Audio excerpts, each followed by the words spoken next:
Hello and welcome to Property Question Time. I'm Stephen Galpin and this is the show where you can have your property related questions answered by a team of experts. And joining me today is Zee Razaq, CEO of Surtax, property taxation specialist from St Albans. Welcome to you. Thanks, Stephen. Love the intro as always. Good. Okay. And joining Zee is John Howard, property developer, author, investor, mentor, TV panelist. What else? Have I missed anything off, John? That's enough, isn't it? I'm tired. It's tiring just listening to it, actually. Good to have you back. How was your trip in from Ipswich? So easy, less than an hour. Why doesn't everyone live in Ipswich? I can't understand it. No, I'm not quite sure where it is. But...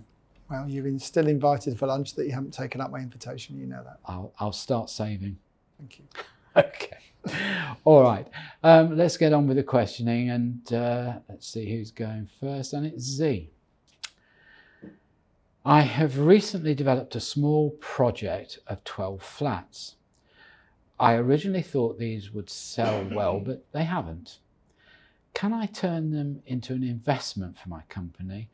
Although this wasn't the intention, and I'm wondering if there are any consequences tax-wise in doing so.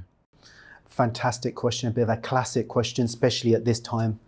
This will be happening a lot more. There is huge tax implications because when you're a developer, your intentions are to obviously produce the stock, i.e. develop it and then sell it. And therefore it's called stock. And you'll be like, what is that? So on the balance sheet, recorded as stock. But if I'm a property investor, it's recorded as an investment. And if you move from stock to investment, it triggers a dry tax charge. So you can't just change to become an investor. And what that means is in a company, that triggers corporation tax at the point when you said now it's stock investment. However... Just hold on. So I just want to be clear on the way through before we get totally lost in technicalities. Go on. So are you saying that dry taxation is HMRC saying actually, well, you've produced it, you've built it, you want to now turn it to an investment. So what we're going to do is assess its value and treat it as a sale to the investment arm of your company. The company's changed its status. Yeah. Yes, at that point, it would trigger a tax charge at market value. Right. And the reason why they do this is because there's different reliefs for developers as investors. However, there is some exceptions. So we love adding value, and I'm going to add some value here. Because of what happened in the 2008 crisis, there was a number of court cases on this. And what happened is, some developers who are wise, I said, look, we're temporarily renting this. Our still intentions are to sell it when the market increases. So therefore, can we not have the dry tax charge because our intentions, and then there's a test that you have to do. And provided they pass that test, there isn't a dry tax charge. However, VAT is a different issue. So if there was VAT implications, you need to look at that. Also, there's another tax, I'm throwing them out, called ATED, annual tax on envelope dwelling, especially when you're doing residential property in a limited company. So you just need someone who understands this to assess it, so you document exactly what you're doing. If you don't, it can be quite painful, and I've had a few people affected by this. I can well understand it, and Zee, you know, you're the expert in this, and as even as someone as seasoned property developer investor as I am, always take the advice from a professional accountant, you know, because you need to get this right. You don't want to bury your head in the sand, do you, Zee? Yeah, what would be a typical sort of qualifying question then, if you were trying to? Well, let's take the two scenarios. One is you're just going to turn it into an investment. So therefore revenue coming on, say, well, you built it and we think it's now worth this. You're passing it over to an investment in your company. So there's a taxation charge of X. Let's not worry about what it is, but that's the charge. What's the question that would take you out of that? It is whether your intentions now are to run it as an investment, i.e. for rent. If that is now your key intention and what that gets documented, right? So you've got to be really careful. And they also look at your history. Is this person just saying this, or is it actually something they can validate? And how long, Zee, would you need to demonstrate that you're not keeping it long term? This is a really interesting question. The reason being is that it depends on your circumstances, because it depends, like if you're going a recession, how long is the recession? right? Because that is the ultimate reason why you've changed, right? If you just changed it because now you want to be an investor, there isn't this relief. You get the dry tax charge because you've already said I was a developer and I wanted to take all the fun. And normally what people do is have group structures because they don't want the historical, if they've been running this company, affected, because that status affects what we've talked about when we did a property development session, all the exit strategy. So you get good advice and say, look, this is what my intentions are. These are the reasons. And we actually document this and we make sure we communicate this to our friends at HMRC, because if you don't document it and you haven't stated this, later you could get a shock. Of course, yeah. And there's been so many cases on this, and it's very particular to the circumstances and what you've been doing. If the person seems to be doing this a lot, believe it or not, you're not going to get that stay of execution. No. So be really careful, have the right advice, have the right structure, make it as flexible as possible, but really clear on your intentions. Would you also need to look at your articles of association for a limited company to see if you're entitled to move from, say, development into investment, or would it just be a sort of catch-all phrase, you know, or enter any activity the company sees fit or something like that? Fantastic question, Stephen. And that question is determined by your SIC codes rather than your articles of association, because most people don't have special articles of association, they just have the standard one, right? So they just get that, they don't, and the SIC code determines whether it's an investing or property investment company or a property development. They have different codes. So that is another reason how HMRC can evaluate whether you've changed, because you would have to register them correctly. And if it's a legitimate change. Absolutely. Yeah. And if it is a change, a legitimate change to an investment, you then go under the investment rules, and you've got to have the finances ready, because you've not sold the properties, but you've been triggered by the hit. And there is a big reason for this, and I don't normally defend HMRC for on this one, because the inheritance changes as well, because development companies are protected from inheritance tax, right? Because they're a trading business. Exactly. Yeah. So this is one thing. Also, capital gains tax, like entrepreneurs or development companies can get. Investors can't get that. So if you change, it wouldn't be fair, would it? That someone who's started. So that's debatable, but I will see what you're saying. You know, so you've got to, this is how our tax laws are. So you've got to get that advice from someone who actually understands. This is not probably a generalist accountant. This is probably someone who's a specialist in that area. Jolly good. Okay.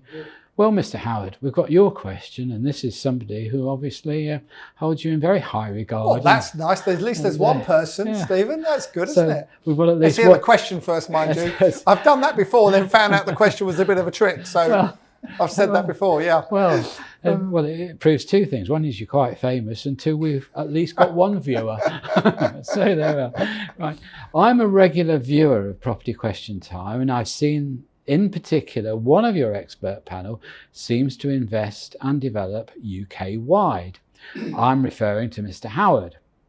Next time he's on the show, could he be asked how he identifies and assesses the worth of investing in any one particular area? Any advice or tips on what to look for would be greatly appreciated. Goodness me. There's a book in that, isn't there, somewhere? Probably. Okay, so we got offered property all over the UK, and we've recently purchased in Scotland, Wales, and we're looking at a deal in the Isle of Man, interestingly, which I've never been to before till Monday I've just been. So we hear about these deals from a number of different sources. Some are auction properties, some are via some of the major agents in the UK, and some are local agents who we find and we know and all the rest of it in our sort of network of people we deal with on a regular basis. So every town and city, I believe, in the UK has a good area and a bad area.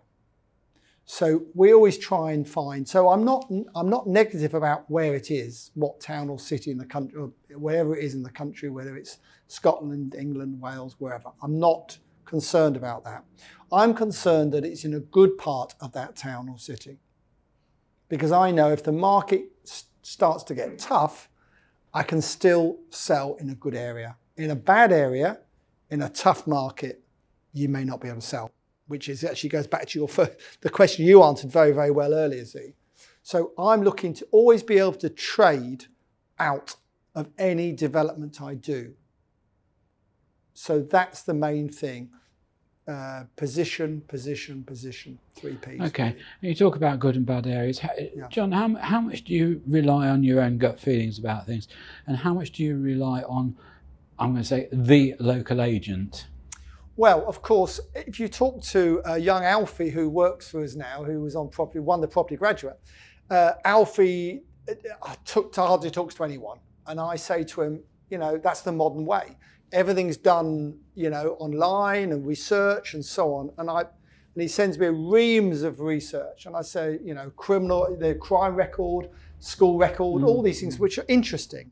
But at the end of the day, you still need to talk to the local people, the local agent that knows on the ground knows what they're doing, I think. You need to know there's jobs there. Of course you do. Exactly. Sort of thing, yeah. And if you talk to the local agent, you'll get a feel. So, no, that area, down that road, John, might look all right, but this, that, and the other. You can't get that off an internet situation. So you need to go feet on the ground, and you need to talk to people. And one of the best people to talk to in any town or city is the taxi driver.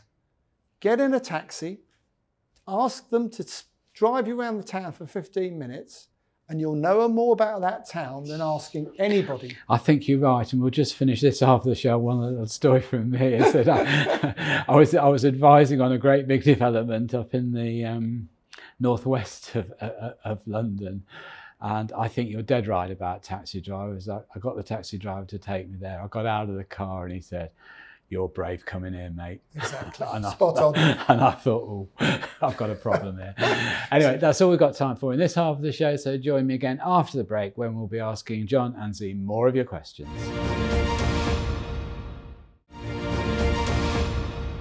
Hello and welcome back to part 2 of Property Question Time. I'm Stephen Galpin, and joining me are John Howard and Zee Razaq. Welcome to you both back. Right, Zee. My company is a medium-sized property development company. I feel the market may be at best difficult over the next couple of years, so I have the intention of diversifying into property management, build to retain and let property, and look after the maintenance.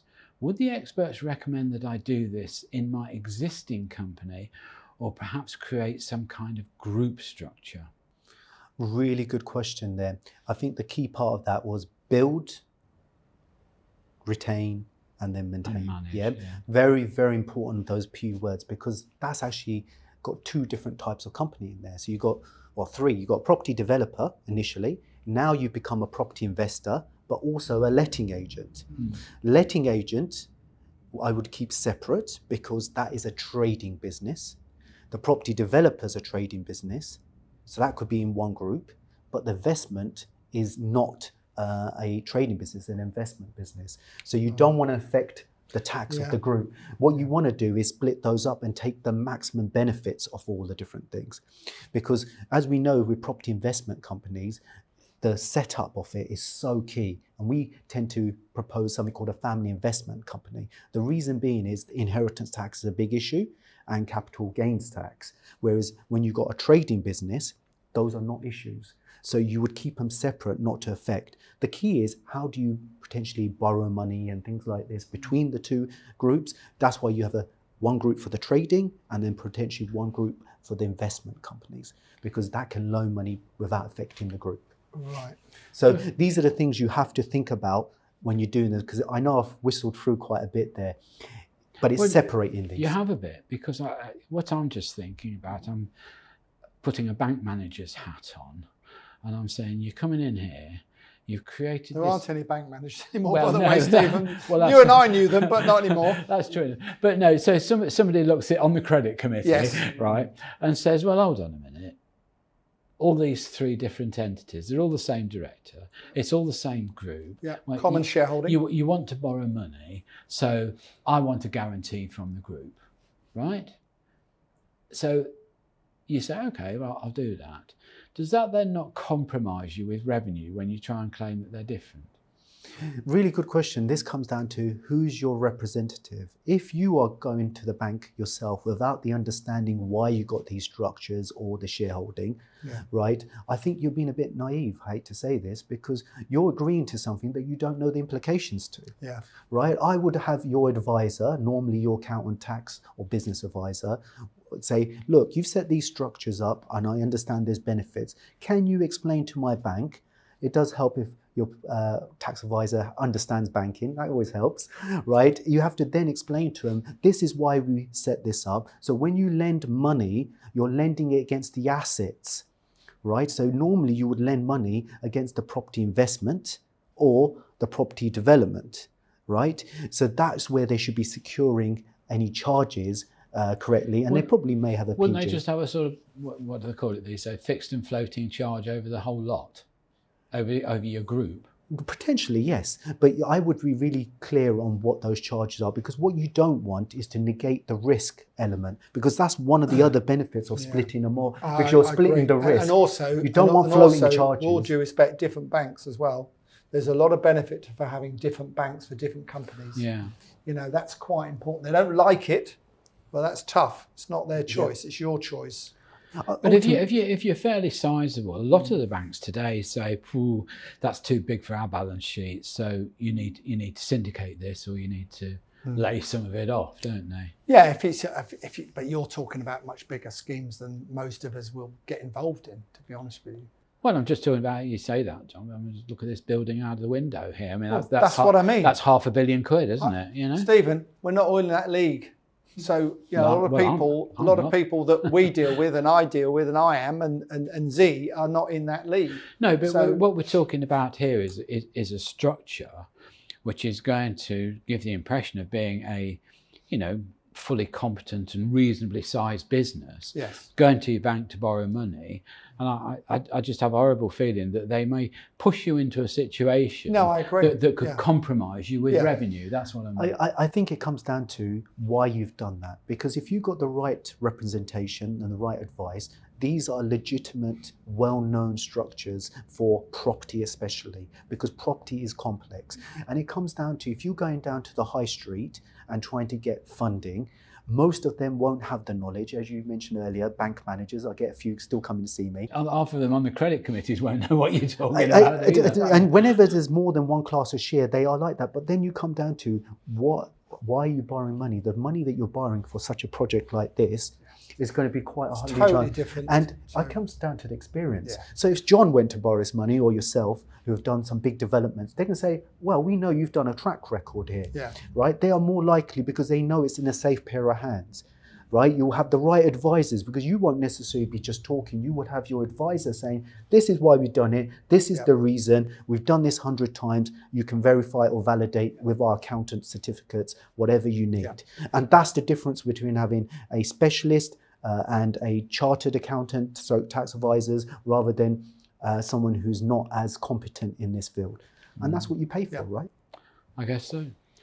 All right, John, your second question, and you're going to love this one too. Great. I know you've working me hard today. I am indeed.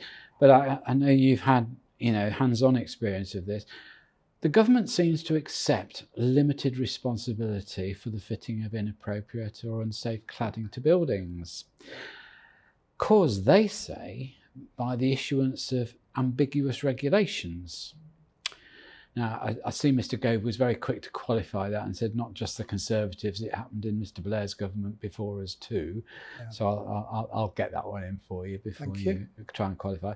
So obviously the government can't pay for or compensate for this, as in reality it's not their money, it's taxpayer funds. Totally. However, do the experts think it's fair to load the entire cost of rectification onto developers and house buildings, as their new agreement and regulations is seeming to suggest? Okay, well, we touched on this on another show a while ago, but here we go. First of all, there's two different types of problems here. They're the rogue developers who didn't build it right in the first place and got away with it. And then there's the other builders, some of the major house builders in the UK, who did everything right in terms of building regulations, but the regulations now changed and got harder, got tougher, stiffer, which is right for fire. And now they don't meet the criteria. Now they're two very different things. So the first lot of people should go to prison and should have to pay whatever they've got goes towards fixing the problem they have created. But also in this situation, you've got some of the 10-year warranty companies getting pulled into this as well, which is quite interesting. And some of the big warranty companies have been paying out. And then you've got the Barretts, the Persimmons and so on who have already put a certain amount of money aside to cover some of these projects they did, which haven't got a problem or haven't had a problem up till now. And that seems a bit unfair in itself. But to be fair to the major house builders, they've all stood up and stood on and said, okay, we'll put some money aside for this.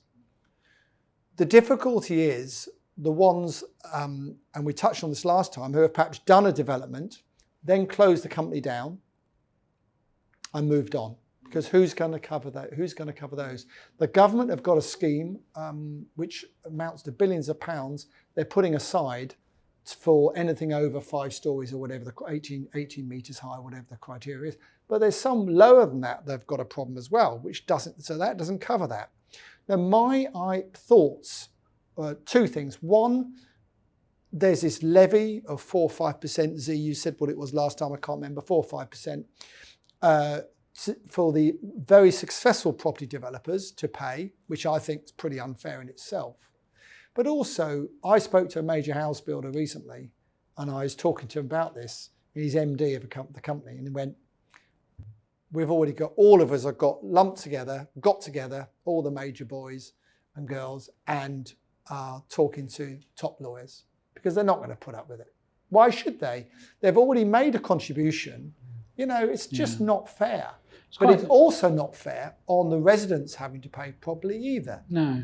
Now, one solution I came up with was that why don't these blocks borrow the money on the freehold over 30 odd years on a repayment basis and then add it onto the service charge. So nobody is paying all 30, 40, 50,000 out at once.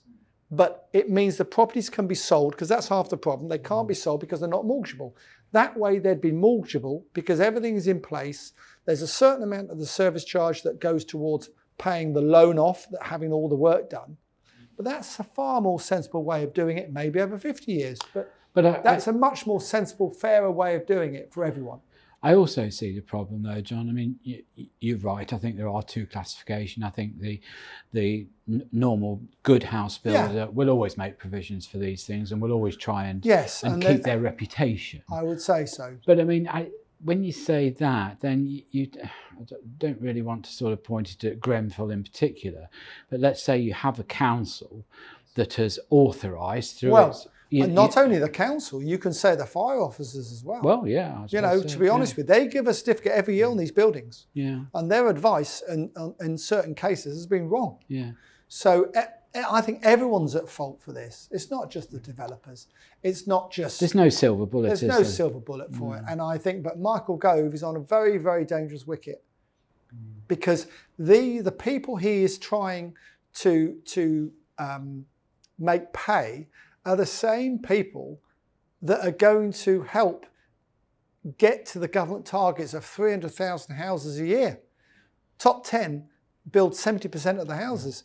They're not going to build 70% of the houses and get to 300,000 a year if they slaughter them on this. So it's a very difficult, complex situation. Okay, well, answering that very difficult question is what we're here for, John. Thank you very much for that. So big thank you to John Howard and Zee Razaq. Thank you both very much for coming in today. Pleasure. Thank you. Great answers to the questions. Very grateful to you. Thank you. I'm Stephen Galpin. Join me again next time on Property Question Time. Look forward to seeing you then.